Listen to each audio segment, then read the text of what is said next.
ಇದರೊಳಗೆ ಜನ ಯಾಕಡೆಪ್ಪ ಅನ್ನೋದು ಈಗ ನಿಮಗೆ ಮುಖ್ಯವಾಗಿ ಹೇಳಬೇಕಾದ ವಿಷಯ ಏನಪ್ಪ ಅಂದ್ರೆ ಅದರಲ್ಲೂ ಮುಖ್ಯವಾಗಿ ಈ ಉತ್ತರ ಪ್ರದೇಶ ಬಗ್ಗೆ. ಉತ್ತರ ಪ್ರದೇಶ ಅಂತ ನಿಮ್ಗೆ ಗೊತ್ತದ, ಅಲ್ಲಿ ಅದಂತೆ ಬಿ ಜೆ ಪಿಯ ಗರಡು ಇವತ್ತು. ಅಲ್ಲಿ ಮಿನಿಮಮ್ ಏನಿಲ್ಲಂದ್ರೂ 65-70 ಸೀಟ್ಗಳು ಆರಿಸಿ ತರಲೇಬೇಕಾದ ಸ್ಥಿತಿ ಬಿ ಜೆ ಪಿಗೆ ಅದ.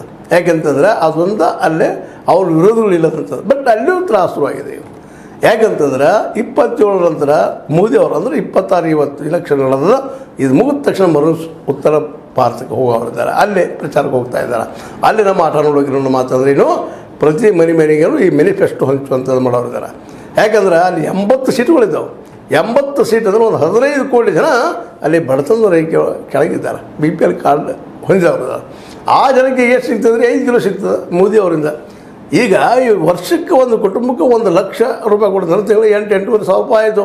8.5 ಸಾವಿರ ರೂಪಾಯಿದಾಗ ಎಷ್ಟು ಕೆ ಜಿ ಬರ್ತದೆ ರೀ ಅಕ್ಕಿ, ಗೋಧಿ, ಅದು ಇದು ಹೆಚ್ಚು ಕಡಿಮೆ 50 ಕೆ ಜಿ ಬರ್ತದೆ. 50 ಕೆ ಜಿ 50 ಕೆ ಜಿ ಒಂದು ಕುಟುಂಬಕ್ಕೆ 50 ಕೆ ಜಿ ಕಾಳು ಬಂತಂದ್ರೆ ಮತ್ತು ಅವ್ರು ಯಾಕೆ ಇವ್ರು 5 ಕೆ ಜಿ ಬೆನ್ನತ್ತಾರೆ ಮೋದಿಯವರಿಗೆ? ಮೋದಿಯವ್ರು ಬೆನ್ನತ್ತ ಅವಕಾಶ ಬರೋದಿಲ್ಲ ಅವರಿಗೆ. ಯಾಕೆ ಪ್ರತಿಯೊಂದು ಕುಟುಂಬಕ್ಕೂ 1 ಲಕ್ಷದ ಆದಾಯದವರಾದರು. ಪ್ರತಿಯೊಂದು ಕುಟುಂಬದಾಗ ಬಡವರು ಇದಾರಣ, ಬಡವರು ಪ್ರತಿ ಕುಟುಂಬಕ್ಕೂ 1 ಲಕ್ಷ ಆದ್ರೆ ಮುಗಿದತ್ತು. ಅಸಂಘಟಿತ ಕಾರ್ಮಿಕರಾಯ್ತು, ಮತ್ತೇನಾಯ್ತು. ಅದರಲ್ಲೂ ಉತ್ತರ ಪ್ರದೇಶ ಬಡತನದ ಮುಳುಗಿ ಹೋಗಿಬಿಟ್ಟದ. ಬಿಹಾರ ಮತ್ತು ಉತ್ತರ ಪ್ರದೇಶ ಎರಡೂ ಅತ್ಯಂತ ಹಿಂದುಳಿದ ರಾಜ್ಯಗಳು. ಈ ರಾಜ್ಯಗಳು ಇವತ್ತು ಇನ್ನೂ ತಮ್ಮ ಸ್ವಂತ ಕಾಲ ನಿಲ್ಲುವಂಥ ಪರಿಸ್ಥಿತಿಗಳಿಗಿಲ್ಲ. ಹೀಗಿದ್ದಾಗ ಈ ಒಂದು ಏನಪ್ಪ ಅಂತಂದ್ರೆ ಇವತ್ತು ನಡೆದಂಥದ್ದು ಚುನಾವಣೆ ನಿಜವಾಗಿಯೂ ಇಂಪಾರ್ಟೆಂಟು. ಯಾಕಂದ್ರೆ ಈಗ ಅವ್ರು ಬದುಕದರಿಲ್ಲೇ. ಈ ಗೆಲ್ಲೋದು ಸೋಲೋದು ಮುಖ್ಯ ಅಲ್ಲ, ಯಾರೋ ಗೆಲ್ಲಿ ಯಾರು ಸೋಲಿ ಅವ್ರು ಬದುಕಾಗಬೇಕಾಗ್ಯದ. ಈಗ ಒಬ್ರಿಗೊಬ್ಬರು ಆರೋಪ ಮಾಡಲಿ, ಅವರು ಆಗ್ತಿರ್ಬೋದಿಲ್ಲ ಅಂತ ಹೇಳೋಕ್ಕಾಗೋದಿಲ್ಲ. ಮೋದಿಯವ್ರು ಬಂದ್ರೆ ಸಂವಿಧಾನ ಕುಲ್ಲ ಮಾಡ್ಬೋದು, ಇವ್ರು ಬಂದ್ರೆ ಮತ್ತೇನೋ ಮಾಡ್ಬೋದು, ಇಡೀ ದೇಶ ಹಂಚಿಬಿಡ್ಬೋದು ನಕ್ಸಲೈಟ್ಗಳಿಗೆ, ಇವರೆಲ್ಲ ಜನಸಾಮಾನ್ಯರಿಗೆ ಅಂಥೇಳಿ ಇವೆಲ್ಲ ವಾದ ವಿವಾದಗಳಿದ್ದಾವೆ. ಆದರೆ ಈ ವಿವಾದದೊಳಗೆ ಈ ಒಂದು ಈಗಾಗಲೇ ಗ್ಯಾರಂಟಿ ಹೇಳಿದ್ದಾರೆ ಮೋದಿ ಅವರು 5 ಕಿಲೋ ಕೊಡೋದು ಮಾಡಿದಾರಲ್ಲ, 82 ಕೋಟಿ ಕೊಡ್ತಾನೆ ಅಂತ ಹೇಳ್ತಾರೆ. ಅದಕ್ಕೆ ಓಟ್ ಹಾಕಿ ಅನ್ನೋ ಕಾರಣಕ್ಕಾಗಿ ಮಾತಾಡ್ತಾ ಇದ್ದಾರೆ.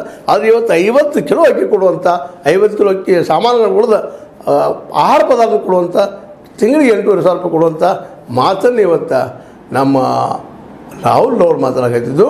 ಇದು ಭಾಳ ಹೆವಿ ಆಗಲಿಕ್ಕತ್ತದ್ರಿ. ಹೀಗಾಗಿ ಉತ್ತರ ಪ್ರದೇಶ ಹೊಡೆದು ಬಿಡೋ ಸಾಧ್ಯಗಳು ಎಲ್ಲ ಕಾಣ್ತಾ ಇದ್ದಾವೆ. ಅದರಲ್ಲೂ ಅಖಿಲೇಶ್ ಯಾದವ್ ಮತ್ತು ಜೊತೆಗೆ ನಮ್ಮ ರಾಹುಲ್ ಗಾಂಧಿ ಅವರು ಜೋಡಿಯಾಗಿದ್ದು ಇನ್ನೂ ಅಲ್ಲೇ ಬಹಳಷ್ಟು ಪರಿವರ್ತನೆ ಮಾಡೋ ಸಾಧ್ಯತೆಗಳಿದ್ದಾವೆ. ಇನ್ನೊಂದು ಮಾತು ನಾವು ಇಲ್ಲಿ ಗಮನಿಸಬೇಕಾಗಿದ್ದೇನಪ್ಪ ಅಂದ್ರೆ ಮಾಯಾವತಿಯವರು ಈ ಸಂದರ್ಭದಲ್ಲಿ ಮೌನ ಆಗಿಬಿಟ್ಟಿದ್ದಾರೆ.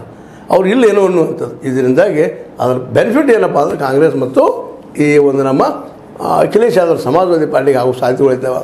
ಇಲ್ಲಿ ಏನಾದರೂ ಉತ್ತರ ಪ್ರದೇಶದಲ್ಲಿ ಕಡಿಮೆ ಸಂಖ್ಯೆಯ BJP ಜನ ಆಯ್ಕೆಯಾಗಿ ಬಂದ್ರಂದ್ರೆ ಈ ದೇಶದ ಪ್ರಧಾನಿ ಪಟ್ಟ ಅಲ್ಲಾಡೋದ್ರಲ್ಲಿ 2 ಮಾತಿಲ್ಲ. ಇದೇ ಗಡಿಬಿಡಿ ಶುರುವಾಗಿಬಿಟ್ಟದ ಮೋದಿಯವರಲ್ಲಿ. ಯಾಕಂದರೆ ಪ್ರಥಮ ಹಂತದ ಚುನಾವಣೆಯಲ್ಲಿ ಈಗಾಗಲೇ ಅಲ್ಲಿ ಮತದಾನ ಕಡಿಮೆ ಆಗ್ಯದ. 2ನೇ ಹಂತದ ಇವತ್ತು ನೋಡ್ಬೇಕಾಗಿದೆ ಏನಾಗ್ತದೆ ಅಂತೇಳಿ. ಇನ್ನು 3ನೇ ಹಂತ, 4ನೇ ಹಂತ, 5ನೇ ಹಂತ, 6ನೇ ಹಂತ, 7ನೇ ಹಂತ, ಎಷ್ಟು ಹಂತ ನೋಡ್ರಿ ಎಲ್ಲ ಹಂತ ಹೋದ್ರೊಳಗೆ ನಾವು ಅಂತ್ಯ ಆಗ್ತೀವೇನೋ ಅನ್ನೋದು ಭಯ ಕೂಡ್ಯದ. ಯಾಕಂದ್ರೆ ಮ್ಯಾನಿಫೆಸ್ಟೋದಲ್ಲಿ ಆ ರೀತಿ ಅದ. ಎಲ್ಲರಿಗೂ ನ್ಯಾಯ ಸಿಗುವಂಥದ್ದು, ಎಲ್ಲರಿಗೂ ಉದ್ಯೋಗ ಸಿಗುವಂಥದ್ದು, 30 ಲಕ್ಷ ಉದ್ಯೋಗ ತುಂಬ್ಕೋತಾರೆ ಅಂತ ಹೇಳಿದಂಥದ್ದು 1, 2 ಅವೆಲ್ಲ 25 ಗ್ಯಾರಂಟಿಗಳನ್ನ ಘೋಷಣೆ ಮಾಡಿದ್ದಾರೆ. ಹೀಗಾಗಿ ಈ ಎಲ್ಲ ಗದ್ದಲಕ್ಕೆ ನಮ್ಮ ಕೇಜ್ರಿವಾಲ್ ಬರ್ತದಂಗೆ ಆಗಿಬಿಟ್ಟಿದ್ದಾರೆ.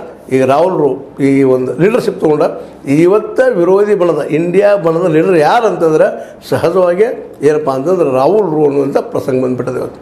ಯಾಕಂತಂದ್ರೆ ಅಖಿಲೇಶ್ ಯಾದವ್ ಅವರು ಉತ್ತರ ಪ್ರದೇಶ ಸೀಮಿತ ಆಗಿಬಿಟ್ರು. ಮುಂದೆ ತೇಜಸ್ವಿ ಯಾದವ್ ಅವರು, ಲಾಲೂ ಪ್ರಸಾದ್ ಯಾದವ್ ಅವ್ರ ಮಗ ಅವ್ರಂಥವ್ರು ಬಿಹಾರಕ್ಕೆ ಸೀಮಿತ ಆಗಿಬಿಟ್ರು. ಮುಂದೆ ಅದೇ ಕಾಲಕ್ಕೆ ನಮ್ಮ ಏನಪ್ಪ ಉದ್ಧವ್ ಠಾಕ್ರೆ, ಅದ್ರ ಜೊತೆಗೆ ನಮ್ಮ ಶರದ್ ಪವಾರ್ ಅವರು ಮಹಾರಾಷ್ಟ್ರಕ್ಕೆ ಸೀಮಿತ ಆಗಿಬಿಟ್ರು. ಹೀಗಾಗಿ ಸಹಜವಾಗಿರೋ ಯಾರು ಹೇಳೋ ಅವಶ್ಯಕತೆ ಇಲ್ಲ, ಘೋಷಣೆ ಮಾಡೋ ಅವಶ್ಯಕತೆಯೂ ಇಲ್ಲ. ಅದು ಕರೆದೇ ಇಲ್ಲಪ್ಪ ನಮ್ಮ ಮುಂದಿನ ಪ್ರಧಾನಿ ರಾಹುಲ್ ಗಾಂಧಿ ಅಂತ ಹೇಳುವಂಥ ಪ್ರಸಂಗ ಇಲ್ಲ. ಯಾಕಪ್ಪ ಅಂತಂದ್ರೆ ಎಲ್ಲ ಕಡೆನೂ ಸಹಜವಾಗಿ ವಿರೋಧ ಪಕ್ಷಗಳೆಲ್ಲ ಹೌದಪ್ಪ ಮೋದಿಯವರೆಲ್ಲ ಯೋಗ್ಯತೆ ಅದ. ಯಾಕಂದರೆ ಅವ್ರು ಇಡೀ ದೇಶವನ್ನು ಸುತ್ತ ಹಾಕಿದರು. ಒಮ್ಮೆ ಜೋಡೋ ಹೆಸರಲ್ಲೇ, ಇನ್ನೊಮ್ಮೆ ನ್ಯಾಯದ ಹೆಸರಲ್ಲೇ. ಈ ದೇಶ ಕಂಡಂಥ ಅಪರೂಪದ ರಾಜಕಾರಣಿ ಇವರಾಗಿದ್ದಾರೆ.